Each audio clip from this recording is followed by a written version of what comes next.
What's going on, guys? Welcome back to another episode of Make Every Death Count. The video version, the audio version is available in the description for those that enjoy just random podcasts and news in the horror genre.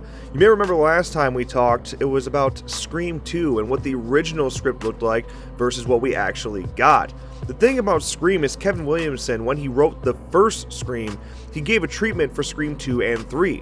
All along, Scream was planned to be a trilogy. But after this leaked script that leaked online for Scream 2, that had to be rewritten. And then, of course, the drastic change that happened with Scream 3, that just simply didn't go as planned.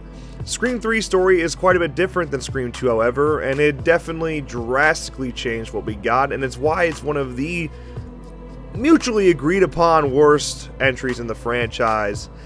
And here is what it used to be.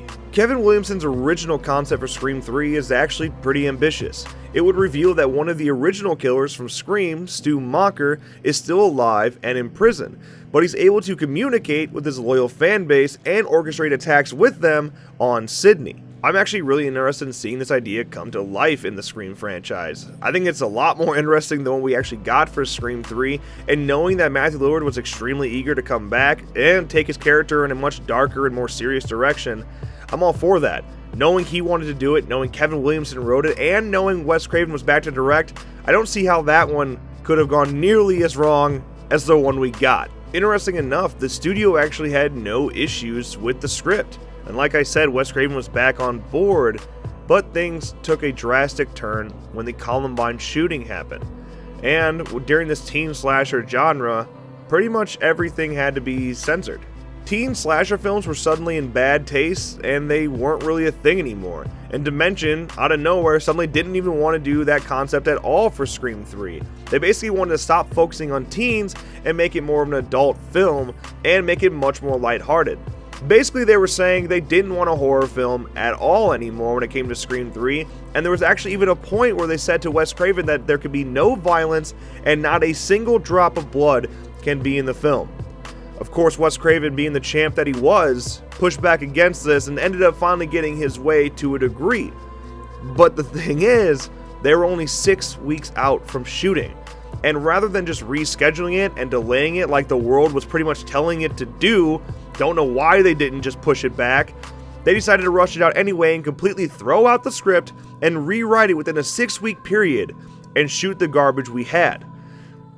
But it gets worse because Neve Campbell at the time was working on Wild Things, which means her schedule was extremely limited, which is why she's barely in the film. She had a 2-week shooting block for a film that was shot over months, which is why the attention in the film was completely taken off Neve and Sydney, but rather to David Arquette and Courtney Cox Arquette, that being Dewey and Gale.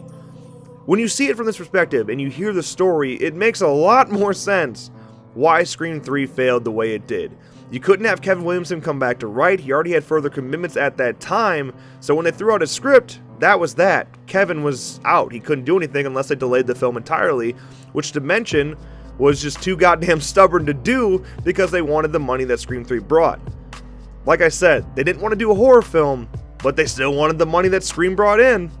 Scream 3 didn't do bad at the box office, but it did make a lot less money than Scream 1 and 2, and critically, it was destroyed. Pretty much everyone hated it, which is why we didn't get a sequel for another 11 years. Scream 3 was pretty much the signing off of teen slasher films that we saw all throughout the 90s, and I'm extremely curious, if Columbine never happened, what teen slasher films would look like today? Could they still be extremely relevant? And what would the Scream franchise look like today? I love to see Kevin Williamson's original concept for Scream 3 on screen. It's kind of, Kevin Williamson was Scream. You know, you had to have the whole combo there. You had to have David, you had to have Courtney, you had to have Neve, you had to have Wes, and you had to have Kevin. That was what made it work, and without it, we saw exactly what happened. Kevin Williamson went on to make his concept into a TV show, that being The Following, so if you've seen it, that's exactly what that concept came from, was his original concept for Scream 3. But let me know your thoughts. Would you rather have seen this Scream 3 film, or do you like the Scream 3 we have right now? And what do you think the horror genre would have looked like in a world that didn't have a Columbine shooting? Let me know your thoughts in the comments below, but that's going to wrap today's video. If you enjoyed, make sure you drop a like and subscribe to our channel for more videos like this one. And of course, as always, thank you guys so much for watching, and we'll see you next time.